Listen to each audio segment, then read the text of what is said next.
오늘은 남신도 헌신 예배입니다. 매우 감사하고 축하할 만한 예배임에 틀림이 없을 줄 믿습니다. 그래서 설교의 포인트도 당연히 남신도에게 맞춰서 설교가 준비되었지만 여러분들은 제가 남신도 이야기를 하더라도 여러분들의 마음에는 가정의 리더, 교회의 리더라고 하는 관점에서 여러분들은 들어주셨으면 좋겠습니다. 왜냐하면은 어떤 경우에는 여신도 여러분들이 한 가정의 영적인 리더일 수 있기 때문에 저는 남신도라고 얘기하겠지만 여러분들은 새겨서 퍽 떨어지면 호박 떨어졌다 라는 마음으로 들어주시면 되겠습니다. 특별히 디모데서는 우리 남신도 원래 때 목요일 모이는 남신도 구역 예배 때 제가 한 달에 한 번씩 설교하는 본문이 되어지는데 그중에 이 디도서 이 부분을 제가 요즘 설교를 하고 있습니다. 이 부분을 설교하는 이유는 바울이 그레데라고 하는 곳에 이 디모데를 선교사로 파송을 했거든요. 그리고 그 그레데 사람들에게 너는 이렇게 신앙생활을 가르쳐라 라고 하는 내용을 담고 있어요. 그래서 제가 남신도들에게 이 본문을 설교함으로 인하여서 한 가정의 한 교회의 리더로서 어떻게 세워져야 되는지를 말씀을 전하고 있는데 특별히 오늘 이 본문이 중요한 것은 가정을 무너뜨리는 것이 있더라는 겁니다. 교회를 무너뜨리는 것이 있다고요. 그러니 가정의 리더가 된다든가 교회의 리더가 되어진다면 제일 무서운 게 뭐겠어요? 가난이 아닌 겁니다. 공부를 못하는 게 아닙니다. 그건 다음 문제이고요. 우리를 무너뜨릴 수 있는 게 있다는 거예요. 그러니 이 무너뜨릴 수 있는 것에 대해서 관심을 갖고 그리고 마음을 두고 고민을 하고 역사를 해야 되는 것이 이 부분이 되어진다 이겁니다. 또 두 가지 부분에 있어서 교회를 또한 가정을 무너뜨리는 것이 두 가지가 있다는 겁니다. 첫째는 10절입니다. 디도서 1장 10절 읽겠습니다. 불순종하고 헛된 말을 속이는 자가 많은 중 할례파가 가운데 극히 그러하니라고 되어 있습니다. 첫 번째, 우리의 가정, 우리의 교회를 무너뜨리는 가장 중요한 것 중에 하나가 뭐냐면 이단이라고 하는 것이고 그 이단 중에 오늘 본문이 다루고 있는 것은 할례파입니다. 할례파가 왜 그렇게 교회에서 문제가 되어졌었냐면은 할례는 인간적인 것들이에요. 그러니 이 할례파가 주장하는 게 무엇이냐면은 우리가 구원을 받는데 십자가로만 구원받는 게 아니라 그런 거예요, 자꾸. 십자가 필요 없다는 게 아니고 십자가가 주라 이겁니다. 근데 어느 정도 주냐면 90%짜리 주예요. 그러면 90%로 구원받을 수 있겠습니까? 없겠습니까? 못 받지. 구원은 항상 뭐가 돼야 되는 거예요? 100%가 돼야 되는 거 아니겠어요? 근데 할례파는 90%는 십자가고 나머지 10%는 뭐가 있어야 된다고요? 할례가 있어야 된다. 인간적인 노력이 필요하다고. 그러지 아니하면은 구원을 받을 수 없다라고 이야기하는 게 할례파라 이겁니다. 물론 사람의 거룩한 행위와 열심이 필요 없다는 건 절대로 아닙니다. 반드시 이게 있어야 됩니다. 근데 그것이 구원의 조건으로서 있는 게 아니고 구원의 결과로 있어야 되는 거예요. 구원받은 자는 이렇게 사는 것이지 이렇게 살아야 구원을 받는다는 그런 개념은 십자가에 대한 모독이라고 성경이 그러는 거예요. 왜냐하면 예수님이 부족하다는 거 아니겠어요? 예수님이 당신의 목숨을 십자가에 달아서 죽이시는 사람이 상상할 수 없는 놀라운 일을 하셨는데 그걸로는 부족해요. 이렇게 하는 거잖아요. 그러니 십자가를 부족하다고 했으니 그런 사람을 성경은 항상 뭐라 그러냐면 십자가의 원수라. 십자가로만 되지. 구원은 십자가로만 되지. 다른 여기다가 뭘 자꾸 탈라하지 말라. 라고 한다 이겁니다. 근데 끊임없이 교회사 2000년 역사에서 끊임없이 십자가 옆에다가 뭐를 타려고 하는 세력들이 할례파와 같이 늘 들어왔다고요. 그러니 그런 것이 들어오면 십자가는 온전히 세워지지를 못하는 거예요. 성도는 그의 신앙의 가장 기본이 뭐여야 돼요? 십자가. 그렇잖아요. 우리의 구원의 근거가 십자가인데 십자가 외에 다른 거를 붙잡는다 그러면은 우리는 썩은 동아줄 붙잡는 거나 마찬가지지 않겠어요. 그러니 성도는 무조건 십자가. 사도 바울이 내가 자랑할 것이 있는데 오직 뭐만 자랑한다고요? 십자가.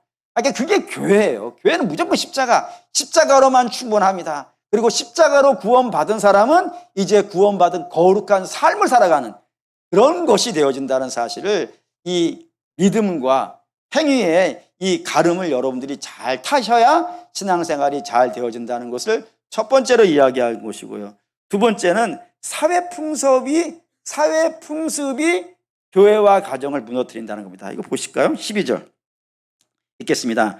그리스도인 중에 어떤 선지자가 말하되 그리스도인들은 항상 거짓말쟁이며 악한 짐승이며 배만 위하는 게으름뱅이라 했습니다. 세죠? 센데 이 센 이야기를 사도 바울이 한 건 아닙니다. 이런 이야기가 있다는 거예요. 어디에? 그레데 지방에. 그럼 이건 사도 바울이 이야기한 것이 아니라 다른 사람이 이야기했어요. 정확하게 말한다면 이 이야기를 한 사람이 이 그레데 출신의 헬라 철학자가 있어요. 에피메니데스라고 하는 사람이 이 그레데 출신이거든요. 그러니까 자기 고향 사람들을 향하여서 이렇게 얘기한 거예요. 우리 고향 사람들은 항상 거짓말을 하고 악한 짐승이며 배만 위하는 게으름뱅이라 라고 자기 고향 사람들을 악평한 겁니다. 왜 그러냐면 그 지방 살아가는 사람들의 생활 풍습이 건강하지 않다 이거예요. 건강하지 않은 세상 삶의 풍습이 저들에게 있다고요. 근데 그런 풍습이 세상 사람들이 보기에도 이건 아름답지 않아. 세상 사람들이 보기에도 이건 적절하지 않아. 그런 풍습이 믿음의 가정에 들어온다면 어떻게 되겠어요? 교회에 들어온다면 어떻게 되겠어요? 그러면 그 가정과 그 기업이 온전하겠냐고요. 신앙생활을 하는데 신앙생활의 목적이 배만 위하는 신앙생활, 그냥 뭐 단순히 복받는 정도의 신앙생활, 기복신앙이라 그러죠. 뭐 그런 걸로 되어 있고 먹고 마시고 놀고 하는 그런 쾌락 중심의 신앙생활, 이런 것들로 그건 세상이 봤을 때도 야 저건 좀 그렇다라고 생각되는 것들이잖아요. 근데 그런 것들이 들어올 수 있다고요. 뿐만 아니라 이런 것도 있겠죠. 그 세상에 흘러다니는 유행과 풍조, 그런 것들이 교회나 가정에 들어온다면은 어떻게 되겠어요? 그러니 그 가정이 뭐 온전하겠습니까? 앞에도 말씀드렸지만 이단이 교회에 들어오고 이단이 가정에 들어오면 그 가정 어떻게 돼요? 무너지잖아요. 마찬가지로 교회 안에도 이런 세상의 풍습이 밀려 들어오면요, 거의 건강하지 않아요. 믿음의 가정이니까.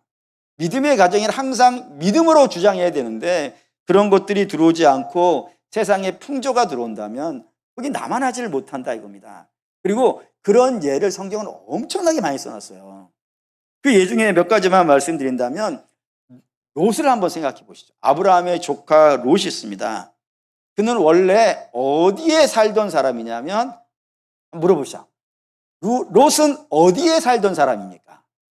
항상 뭐든지 자신감이 넘치게 틀리라 이거예요. 틀릴 때 안 틀리는 것처럼 틀리면 이상하잖아요. 그러니까 목사님이 틀리라고 했으니까 자신 있게 틀려주는 거지. 아브라함은 아브라함이 아니고 롯은 어디에 살던 사람입니까? 아브라함 옆에 살던 사람입니다. 뭐 되게 어렵게 생각하세요.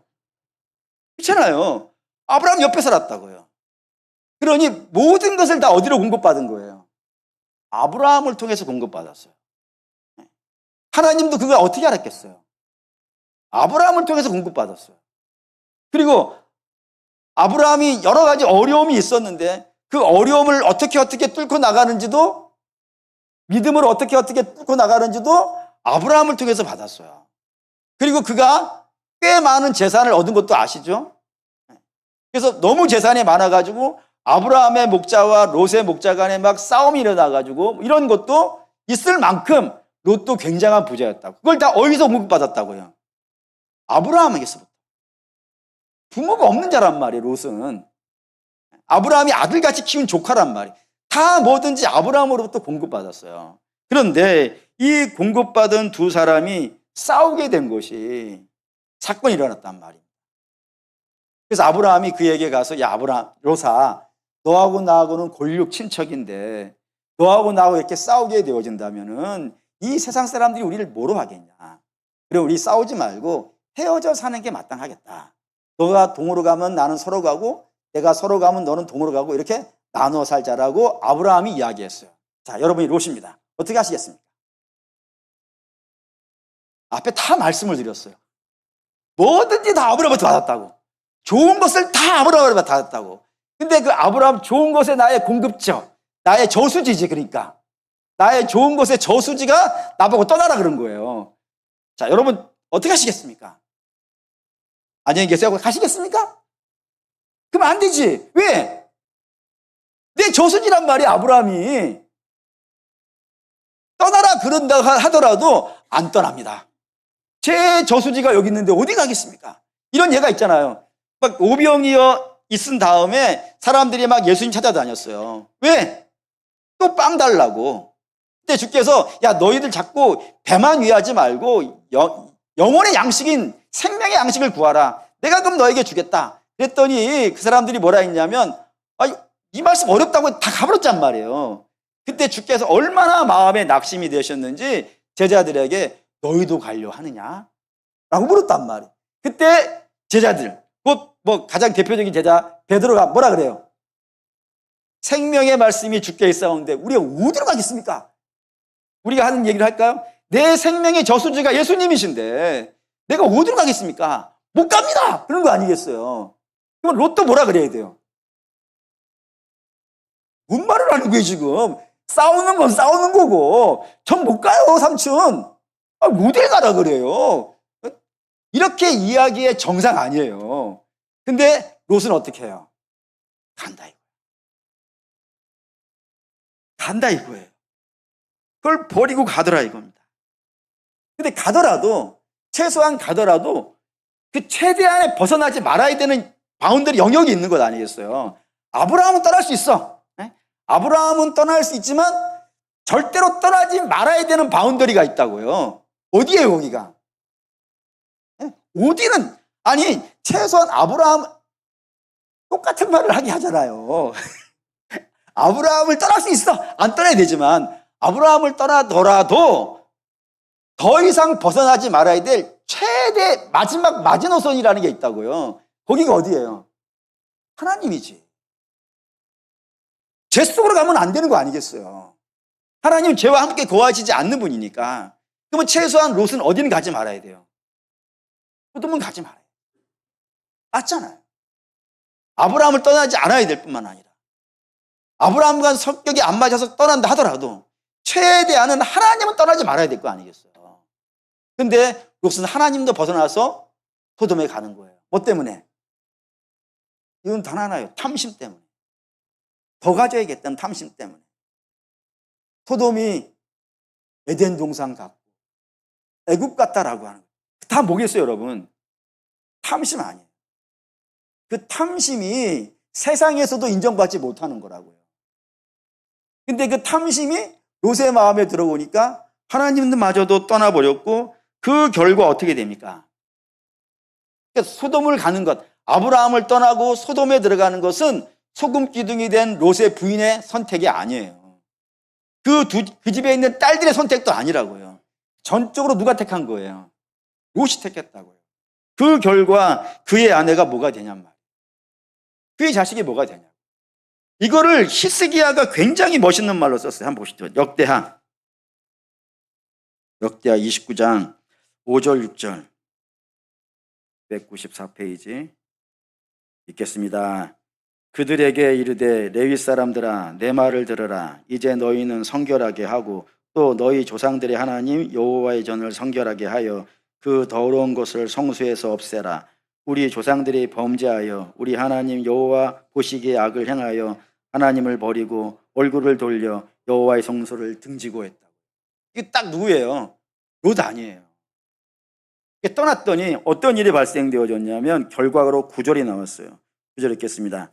이로 말미암아 우리의 조상들이 칼에 엎드려지며 우리의 자녀와 아내들이 사로잡혔느니라. 롯 이야기잖아요. 그대로 썼어요. 좀만 더 가본다면은 룻기, 가슴 비슷한 이름의 룻기. 룻기에 보면 누가 나오냐면 엘리멜렉이라는 사람이 등장합니다. 그가 살던 곳은 베들레헴이라고 되어 있어요. 베들레헴에 살다가 저들이 그 베들레헴을 떠나서 이방 땅 모압으로 갑니다. 뭐 때문에 그랬을까요? 그 땅에 흉년이 들었다 이겁니다. 흉년이 들어서 먹고 살기 어려워서 떠난 걸로 되어져 있어요. 그런데 이게 꼭 먹고 살기 어려워서 그럴까? 라는 의심이 들어가는 게 뭐냐면 나중에 나오미가 돌아오잖아요. 돌아오니까 여전히 그 땅에는 누가 있어요? 사람들이 살고 있어요. 안 떠난 사람들이 있는 거예요. 그러니 기근이 와서 나는 여기 있으면 죽어, 그런 개념으로 떠난 게 아닌 겁니다. 그가 떠난 건 흉년이 되었다는 건 핑계이고, 저는 지금 내가 흉년 속에서 얻을 수 있는 게 너무 적으니까 만족이 되질 않는 거예요. 그래서 더 많이 얻기 위하여 모압 땅으로 간 거지. 갔다가 어떤 일을 만나요? 본인 죽고 두 아들 죽고, 그래서 그 가정에 여자만 남아있는 그런 삶이 되어져서 나오미가 원래 이름의 뜻이 기쁨과 즐거움인데 나를 나오미라 부르지 말고 뭐라 부르라? 마라라 부르라. 마라는 쓴 인생이라는 뜻이거든요.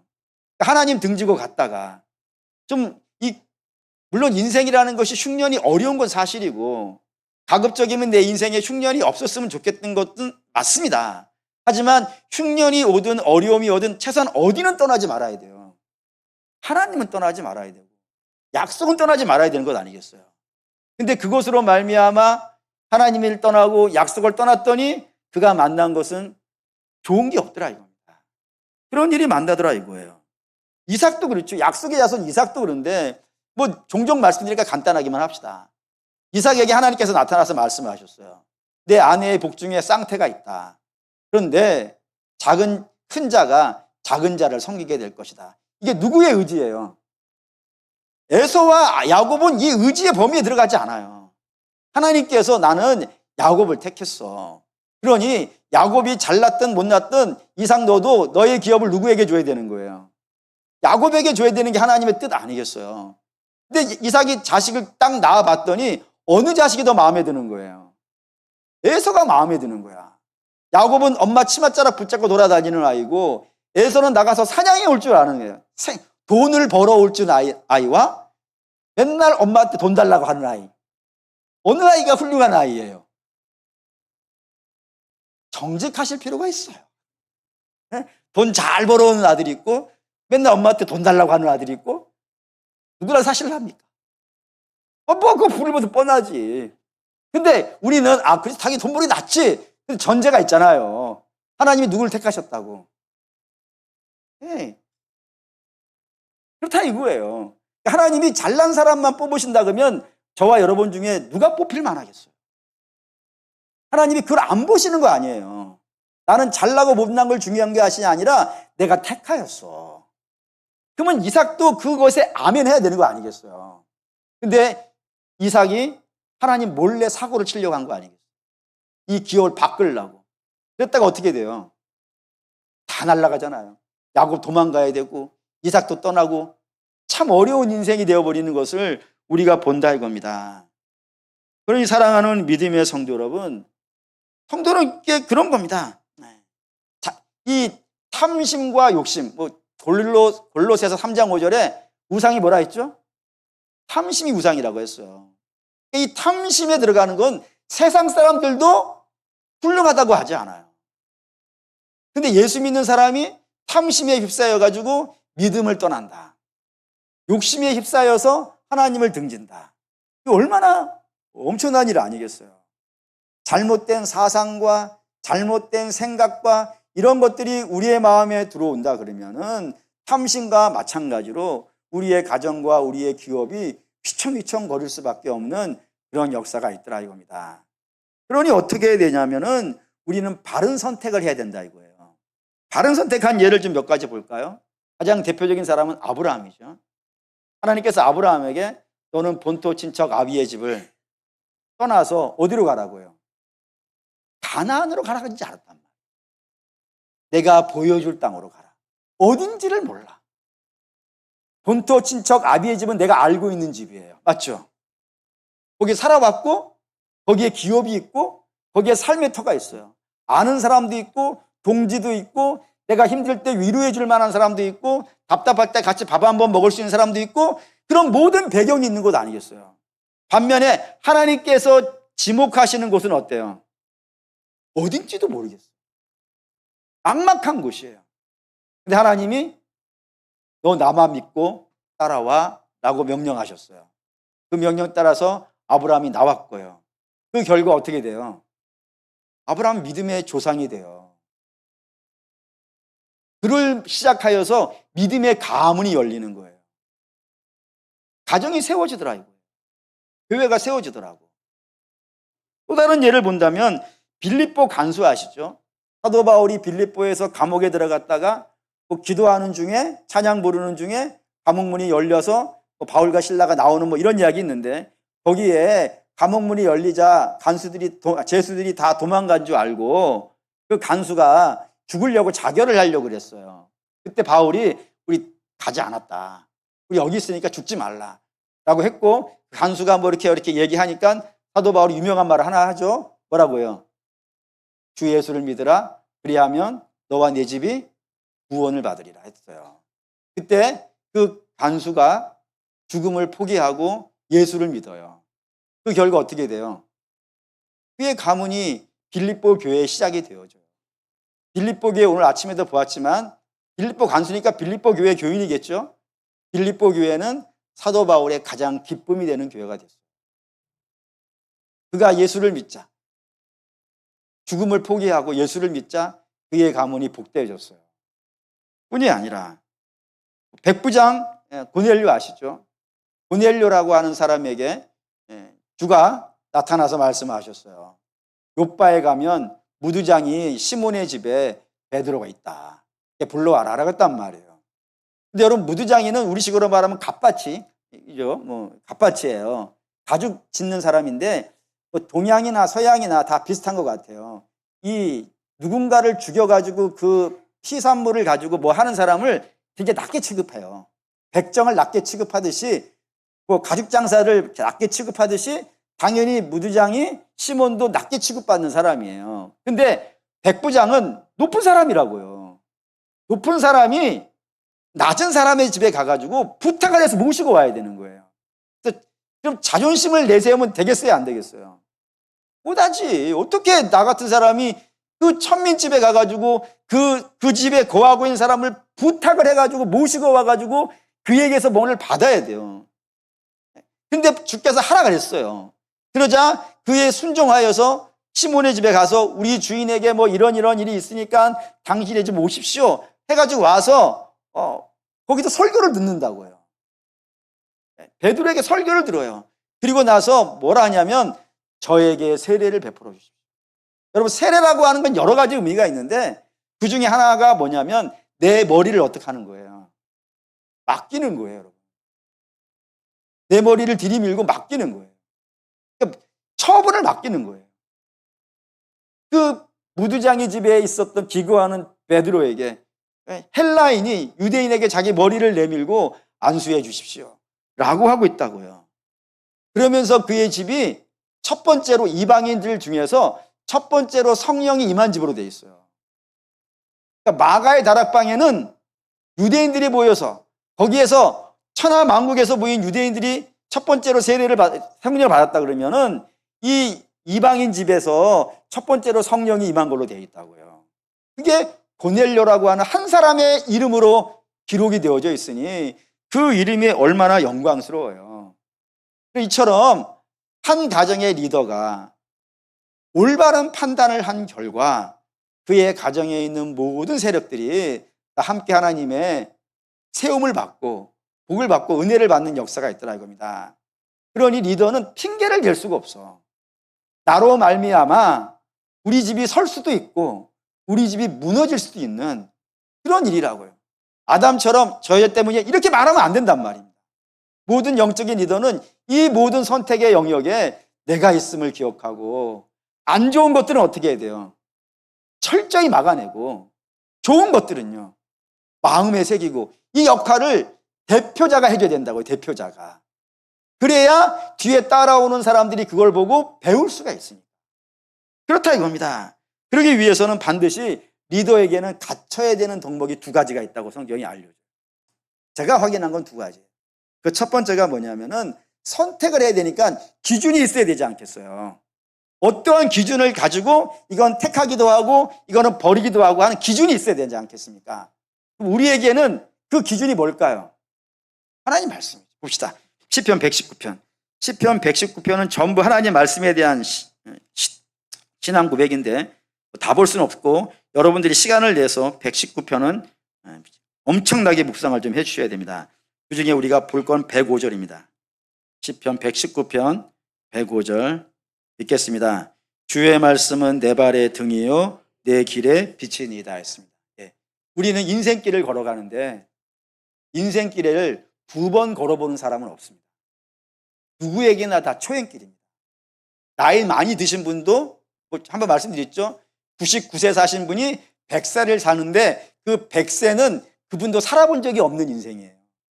누구에게나 자기의 인생의 길은 처음 가는 길이에요. 초행길이에요. 그래서 막막해요.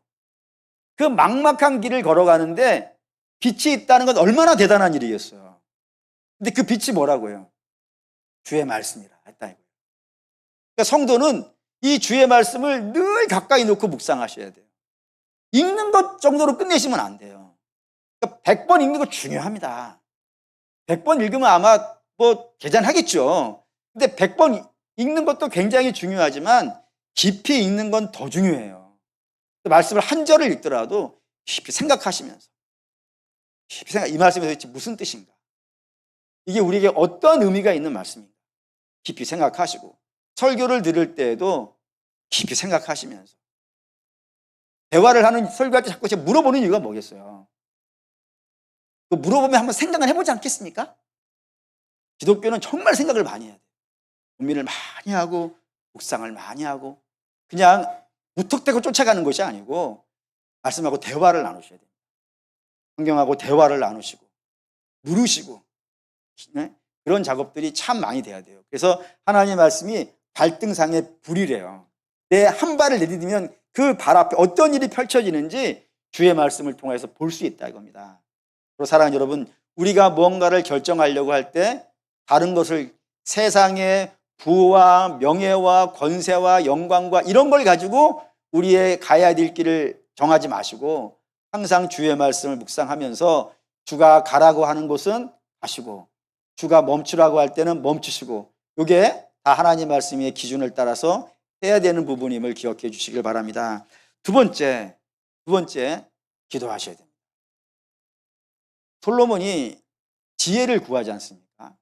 지혜가 그 나라를 구성하는데 중요한 역할을 하기 때문에 지혜를 구하는데 그 지혜를 기도로 구하고 있다는 사실을 여러분들이 기억해 주셔야 돼요. 그러니까 내 인생에 어떤 목표가 있으면 그 목표를 나가는 중요한 길이 기도의 길입니다. 기도를 많이 하실 필요가 있어요. 자꾸 하나님과 대화하고 하셔야 돼요. 이걸 가장 잘하신 분이 있어요. 가장 잘하신 분이 누구냐면 예수님입니다. 근데 예수님 참 특이하죠. 그분은 하나님이시니까 굳이 기도가 필요하실까 생각이 되잖아요. 그런데도 불구하고 그분이 기도를 이 땅에 와서 열심히 하시는 이유는 그게 우리들의 본이 되기 때문입니다. 한 번씩 봅시다. 마가복음 1장 35절. 마가복음 1장 35절 읽겠습니다. 새벽 아직도 밝기 전에 예수께서 일어나 나가 한적한 곳으로 가서 거기서 기도하시더니 했습니다. 새벽 미명한 한적한 곳에 예수님의 일정이 마가복음 1장에는 예수님의 하루 일정이 나왔어요. 스케줄이. 근데 그 스케줄을 읽어보시면 엄청 바쁩니다. 엄청 바쁜데 그 다음날 새벽 아침 한적한 곳에 가서 기도하시고 그 다음날을 시작하시는 겁니다. 주가 뭐가 부족해서 그런 게 아니겠죠. 주가 하나님과의 교제 없이는 하나님과의 대화 없이는 하루를 시작하지 않는 그런 삶의 모본을 우리에게 보여주시기 위함 아니겠습니까? 뿐만 아니라 유혹이 온 적이 있었어요. 오병이어를 하자 사람들이 예수님께 달라붙어가지고 당신이 우리 왕 돼 주십시오라고 막 매달리는 거예요. 그래서 막 사람들이 막 떠받치는 것입니다. 우리식으로 말하면 비행기 태우고 있는 중이죠. 이렇게 유혹 왔을 때 예수님 그들을 다 물리치시고 어디로 가세요? 산에 가서 기도하세요. 여러분, 우리가 무엇으로 유혹을 이겨나갈 수 있을 것 같습니다. 유혹이라고 하는 것은 여러분 항상 우리 옆에 있어요. 항상 우리 옆에 있으면서 어떻게든 넘어뜨리려고 하는 것 아니겠습니까? 근데 그 넘어뜨리려고 하는 유혹은 무시무시한 모습으로 오지 않아요. 언제나 유혹은 어때요? 아름다워요. 언제나 유혹은 아름다워요. 그 아름다운 유혹을 깨트리고 주를 따라간다는 건 적잖이 어려운 일입니다. 근데 그것을 내 힘으로 해갈 수 있다라고 생각하신다면 굉장히 위험한 건 아니겠어요? 그래서 주께서도 그 유혹이 왔을 때, 임금이 되어달라고 하는 유혹이 왔을 때 한적한 곳에 가서 하나님 앞에 밤새도록 기도하시는 장면, 우리가 성경에 보고 있는 거라고요. 마지막도 그렇죠. 마지막 주께서 십자가 달리시는 상황이 왔어요. 그걸 기다려야 되는 거예요. 죽음을 기다려야 되는 상황입니다. 얼마나 두렵고 떨리는 일이 발생되겠어요. 물론 예수님이 죽는 것을 두려워하신 것이 아니라 하나님께 버림받는 것이 두려워서 그러시는 건데, 어쨌든 뭐 두려움이라고 칭합시다. 그 두려움이 들어왔을 때 주께서 어디로 가세요? 겟세마네 뜻이 뭐예요? 기름 짠다는 거예요. 기름 짜기 때문에 땀방울이 핏방울이 되는 거예요. 그렇게 기름 짜면서 핏방울을 짜내면서 뭐 하시냐면 그 두려움을 기도로 이겨나가고 있는 거예요. 마지막 십자가 위에서도 그렇죠. 십자가 위에서도 주님이 계속 하시는 게 뭐예요? 기도 아니겠어요? 저들이 뭔가를 잘못 알아서 저럽니다. 용서해 주십시오. 내 영혼을 받아주십시오. 다 기도 아니겠어요? 기도로 마지막까지 그의 인생을 시작부터 끝까지, 공생애의 시작에서 끝까지 전부 뭘로 점철되어져 있냐면 그분은 매일같이 하나님과 교제하면서 기도하신 분이라고 되어 있습니다. 그러면서 십자가 길을 간 걸로 되어 있단 말이에요. 그러면 주님이 십자가의 길을 기도로 갔다 그러면은 우리는 뭘로 갈 수 있겠습니까? 다른 걸로 갈 수 있겠습니까? 기도 외에 그 길을 갈 수 있는 힘을 어디서 얻겠습니까? 그러니 한 가정의 리더 되어진 자, 마땅히 하나님 말씀을 본인들이 잘 묵상하셔야겠습니다. 그럼 우리 항상 남신도들에게 부탁하는 게 있어요. 가정의 리더를 여신도에게 미루고 나는 안 해도 되는 사람으로 생각하지 말아 주십시오. 성경 어디에도 그런 경우를 제가 본 일이 없습니다. 뭐든지 다 한 가정의 남편들이 이 일을 했습니다. 그러니 여러분들이 성경을 더 많이 읽어주시고 여러분들이 기도를 더 많이 해주십시오. 그래서 우리의 가정이 주 안에서 든든히 서가기를 소원합니다 라고 설교를 종종 하는데 마찬가지입니다. 남신도 언신 예배니까 남신도에게 부탁을 드립니다. 성경을 늘 가까이 두시고 늘 풍성하게 읽어주시기 바랍니다. 틈 나시면 한 절이라도 더 읽으시려고 하시고 한 번이라도 더 묵상하려고 하시고요. 그리고 기도하실 수 있으면 참 좋겠습니다. 새벽에 기도하는 게 제일 좋긴 하겠습니다. 근데 여건이 어려우실 수 있으니까 가능하시면 퇴근하시고 집에 가시기 전에 교회 와서 기도하셨으면 좋겠습니다. 근데 그것도 여건이 제일 안 맞을 수 있다면은 모든 곳에서 기도할 수 있는 자리가 있었습니다. 야곱이 잠 깨어 일어난 곳, 그곳이 돌베개 베고 있는 곳 아니겠어요? 베델에서 야곱이 기도하였듯이 여러분이 순간적으로 잠이 깬, 영적인 잠이 깨서 하나님을 생각하는 그 자리가 돌베개 베고 일어난 자리 아니겠습니까? 거기가 베델입니다. 거기에서 잠잠히 하나님께 기도하시고, 하나님, 제가 어떻게 우리 가정을 지켜갈 수 있겠습니까? 하나님, 제가 우리 교회 직분자인데 어떻게 하면 하나님이 가장 기뻐하시는 모습으로 교회를 지켜갈 수 있겠습니까? 기도하시고 주의 말씀을 묵상하시면 그 묵상하는 중에 하나님께서 분명히 갈등상에 불을 비춰주신다고 하셨으니까 그 불로 말미암아 가야 될 길과 가지 말아야 될 길이 분별되어질 것이고, 그래서 주가 가라는 곳으로 가게 되어진다면 때로 그 길이 좁고 협착한 길일 수 있을지는 모르겠지만, 때로 그 길이 사망의 음침한 골짜기일 수 있을지는 모르겠지만 그 끝에 뭐라고요? 푸른 풀밭과 실만한 물가가 있을 것이고 주가 우리로 하여금 노래 부르는 역사가 있을 줄 믿사오니, 하나님이 인도하신 대로 따라 살아가는 것, 이보다 더 감사하고 충만한 것이 어디 있겠습니까? 그리고 사랑하는 여러분의 가정의 파수꾼 여러분, 결론합시다. 누가 파수꾼인지는 여러분 스스로 결정하십시오. 가정의 파수꾼 되신 여러분, 여러분의 가정을 이 칠흑같이 어둠 가득한 이 세상 한가운데에서 악한 이단의 술수에 넘어가지 아니하고 또 세상 풍조에 물들지 아니하고 오직 주의 말씀을 따라가기 위하여서 기도하시고 주의 말씀을 묵상하시는 저와 여러분 되시기를 주의 이름으로 축원합니다. 기도하겠습니다.